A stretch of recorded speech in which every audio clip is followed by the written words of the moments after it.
Me and my two aunts recently sold my grandmother's house. I was raised in the house with one of my aunt's sons. My grandmother and my aunts raised me after my mom died. I inherited my mother's portion of the estate because my grandmother died without a will. I moved out when I went to college. I'm now 30-something, married, great job, house and kids. My cousin stayed in the house with his ailing mother, taking care of her while he worked dead-end jobs, dropping out of college and other programs. My other aunt also moved out long ago. The house was paid off in the 80s. My aunt and her son stayed there for 15 years after the rest of us and my grandma died. They paid the property taxes and utilities. The house fell into disrepair. I even gave them $20,000 a few years ago to fix the roof. We only sold it because my aunt and her son wanted to move out and start over. They have never lived in another home, ever. When we sold the house, my aunt and cousins thought it should be split 4 ways. Me, my cousin, my two aunts. The law says it's just me and my two aunts. My aunt also wanted to be reimbursed for property taxes. I said no because they paid no rent, and had they kept up the house, we could have sold it for $100,000 more. My aunt is pissed at me, and now my cousin won't talk to me. He came to my wedding and didn't speak to me. He doesn't speak to my other aunt either. In the one conversation we did have, he said I was greedy and that he deserved a share because he lived there and took care of the property. He also said he needed the money more than I do, since I'm doing well for myself. He also said I disrespected his mother because she spent money on me as a kid and could have left me in the street. He also mentioned how he knows I got life insurance money after my mom died. I did, and spent it on college tuition. Also, when my other aunt died, she left me everything because she has no kids, helped raise me, and did not like my other cousin and his mother. I gave my cousin $15,000 of her inheritance at the time, and he blew it on electronics and yet another get-rich-quick scheme. So am I the a-hole for not sharing my inheritance with him? This typically would not bother me, but I don't have much family left, and my aunt is sickly, and my cousin will not communicate with us when she's in the hospital, and it's eating me up. Not the a-hole. He should have been paying you and the other aunt rent all these years for having sole use of a house he only owned a third of. On top of that, he let it all fall into disrepair. He's trying to get more money out of you when in reality, he actually owes you money. You should get more than that third. Not the a-hole. If you gave him $15,000 and he blew it all, then he'll just do it again. He's irresponsible, and there's a reason he inherited nothing. Not the a-hole. My husband has been going through a bickering estate these last 3 years. Main thing is, stick to the law and/or will. This avoids legal challenges and more headaches down the road. If you want to give some money to your cousin, you can gift him an annual amount, under the limit to avoid taxes. That would be good for someone who blows through money to not get it all at once. I moved back to my hometown to care for my dad at the start of the virus. My dad needed full-time care. One brother was already living with him. Another had been living with him but moved back in with his wife. I can work remotely from wherever, so it made sense for me to move back to live with him. This way, he'd always have someone at home when my brother was working. I lived in a big U.S. city with ambiguous transit and didn't have a car when I moved back, so I used my dad's car for errands, seeing as he couldn't drive, and I was now his primary caretaker. The car was 20 years old and had 170,000 miles on it. After my dad died in May 2021, the car title was transferred to me because I would be sticking around for several more months to help resolve the estate and attend to some personal matters. I finally left in June 2022 and sold the car to a junkyard for $200. My older brother, who oversees financial matters for my dad's estate, thinks the $200 should be split equally among all 5 of my dad's kids, myself included. I find this incredulous, petty, and hurtful. Consider the following. 1. I took full financial responsibility for the car when it became mine. Between getting it fixed to pass inspection and some other minor repairs, maintenance, I spent about $500. I also paid for the title transfer, property tax, and car insurance. 2. At no point was it made clear that this was the arrangement, that the car was a loaner and we'd split money from its sale. I was told this after I sold it. 3. My dad provided a fair amount of financial assistance for 2 of my siblings when they were younger that they never paid back. It was his intention that this money would be deducted from their inheritance. After my dad died and the family convened, I immediately advocated that we forgive these loans and all receive an equal inheritance. The family agreed. Had we not agreed, these 2 siblings likely would have received nothing or next to nothing. The amount we all received was in the low 5 figures as my dad had very little money and a crumbling house. 4. The most important point. I'm family, have always been generous and sympathetic towards my siblings, and would never treat them this way. Clearly, I'm not greedy. See point number 3. My 2 oldest brothers are pushing hardest for the splitting of money. I'm not sure about my sister, but she likely agrees. My other brother, one of the siblings who received financial assistance, thinks it's silly to split the $200. I got into a beef with my two oldest brothers and was visibly upset, but I have ultimately relented because what's the point? I do think that it will, however, have a damaging effect on my relationship going forward. I don't think that they are bad people, but rather that they probably just think this is fair. For the life of me, I still can't figure out why anyone would think that. Am I overreacting here? Am I the a-hole? Not the a-hole. Tell them you're happy to split the proceeds once they've reimbursed you for the money you spent on it. Not the a-hole. Send a bill to the estate for the $500 you laid out. Deduct sales so it leaves you $300, and tell them they each owe you $60. Not the a-hole. I understand that this isn't so much about the $200 for you, but the principle.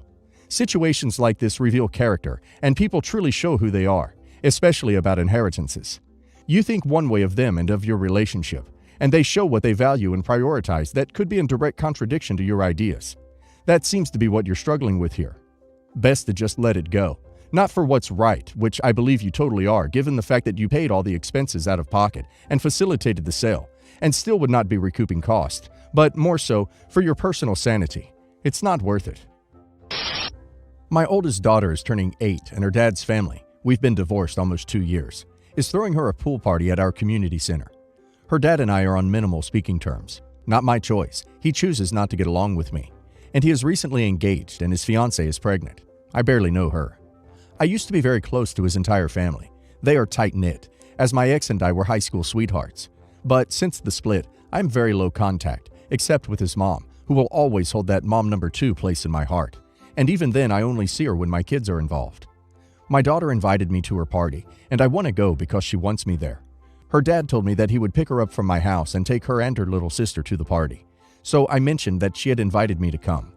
He responds that it's the first time his fiancés and his families will be meeting, and he won't say no to me coming, but asked me to respectfully decline my daughter's invitation.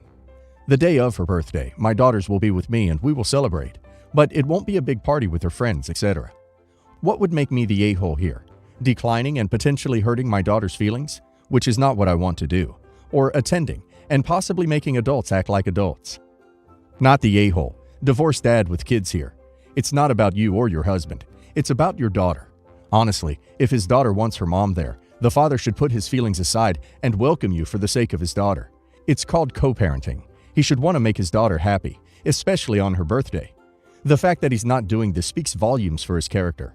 Also, using a kid's birthday party to have the two families meet for the first time is weird to me. That's just one more thing that takes the attention away from the birthday girl. Not the a-hole. It's a party for the kid, not a party so his family and his fiancé's family can meet. If your daughter wants you to go, and you're not going to make a scene or anything, then you should go. The kid comes first between you two, especially on her own birthday. Not the a-hole. Talk to your ex again and find a compromise. Maybe you come late, just come for cake and presents, or something like that, so that his girlfriend can spend some time with his family.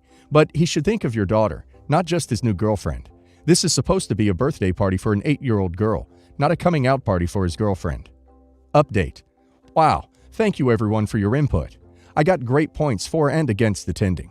I told my ex that he shouldn't pin it against me if I declined, and told him that any events moving forward centered around our daughter would include me. Of course, if my kiddo wants me there. I'll let him have this petty win and be super happy I get my daughter the day of her birthday solely with me and my side of the family, and make it super special for her. This whole situation just sucks, but this will be the last chance I give him to ever control me again when it comes to doing what is best for our daughter. For now, keeping him happy keeps my daughter happy, so I will do what I need to do to keep the peace. I told her that this year she gets one day to celebrate with mom and the other with dad. I didn't get much of a reaction, but she did seem disappointed. And I'll have to duplicate this schedule later this year when her younger sister turns 5. Update 2. I also messaged him. Although I am pretty disappointed that you have chosen your fiancé over your daughter's birthday wishes, I told her that she will have one celebration with each parent this year. I hope all of her future events will be about her, and not your fiancé, in-laws, or anyone else quite frankly, and I can attend in peace. Have a good evening. I won't engage if he responds, but he gets to know these celebrations won't be about anyone but our daughter from now on. Update 3. Holy smokes, guys. My ex actually told my daughter the sentiment behind my last message to him. She called me asking why I think dad values his fiancé over me. What the actual duck? I had her promptly put him on the phone for a conversation about what is appropriate for children to understand about grown-up disagreements. He disagreed, while stating she doesn't understand social nuances of the party invitation, while thinking she should be privy to my message. He also said his point about the introduction was just an excuse for me not to come.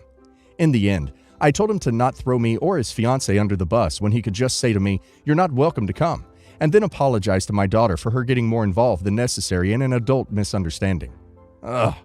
Why did I ever have children with that man? I have an estate in the low 8 figures. I remarried 6 years ago, so I'm in the process of revisiting my estate plan and have a dilemma on what to leave my biological child versus my stepchild once I pass. If I were to pass, the plan would be for everything to go to my wife in a trust.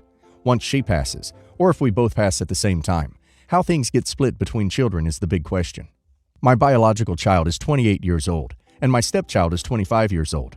They are not very close as they live far apart and have not spent much time together. I clearly did not raise my stepchild, nor has he lived with us at all. I do not really know my stepchild very well, as he has always been living elsewhere. He's a nice young man, but I have not had any influence on his development or life, and still don't have much since he's an adult and mostly on his own. He gets a little financial help here and there if he needs it, as he is still getting his feet under him. My biological child is completely on her own. Most of my wealth I accumulated prior to marrying my second wife. Therefore, I do not feel a strong obligation to leave much of my estate to my stepson. My idea was to split the estate 10% to my stepson and 90% to my biological child once my wife passes, and if there is anything left. That may seem very lopsided, but for every $1 million left, my stepson would get $100,000. I think that's very generous considering he has not been in my life long. I continue to have no influence, and I played no role in his upbringing.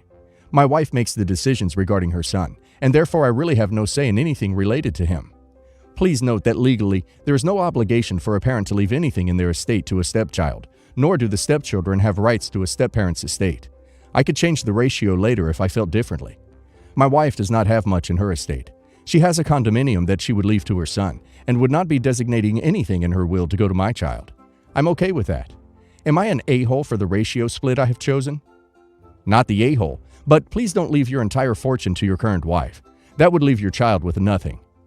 Not the a-hole, but may I propose you leave your child something when you pass, and not wait until your wife has also died, given that you'll be leaving so much. Wills and grief do funny things to people. There is no way of knowing what your wife will do with that money, and if you want your child to have some of your legacy, best take care of it now. This coming from someone who witnessed wills tear a family apart. The dead can't come back and tell us what they were thinking, and it can exacerbate people. If you do go ahead as you're planning, I would recommend explaining it to your child now while you are around to do so, in case they are surprised and hurt. Not the a-hole, but you may want to reconsider and split between your son and wife if you pass first.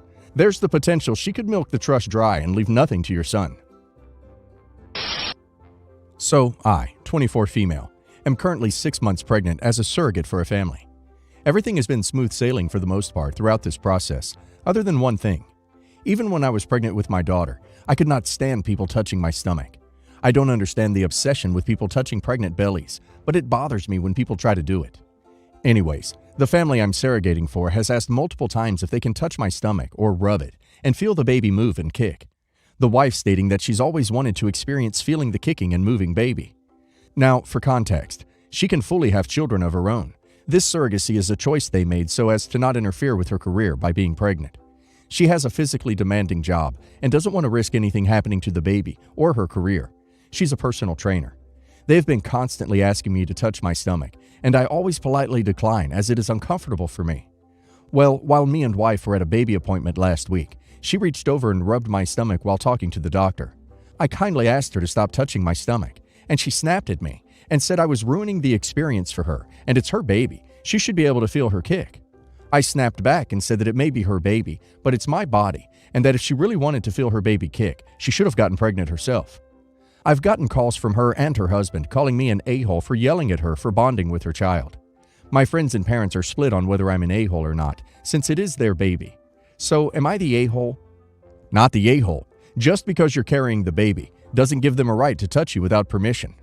I'm going with not the a-hole because you've repeatedly said that you're not comfortable with this, and she ignored your wishes and touched you after you already told her you don't consent, which is always inappropriate, unless you need to for life-saving reasons. If this was that important, she should have included it in the contract. Please tell me you have a contract. But she didn't, right? Not the a-hole for not wanting your belly touched. Once it's born, they have all the time in the world to bond. Until that moment, they're not touching the baby, they're touching you.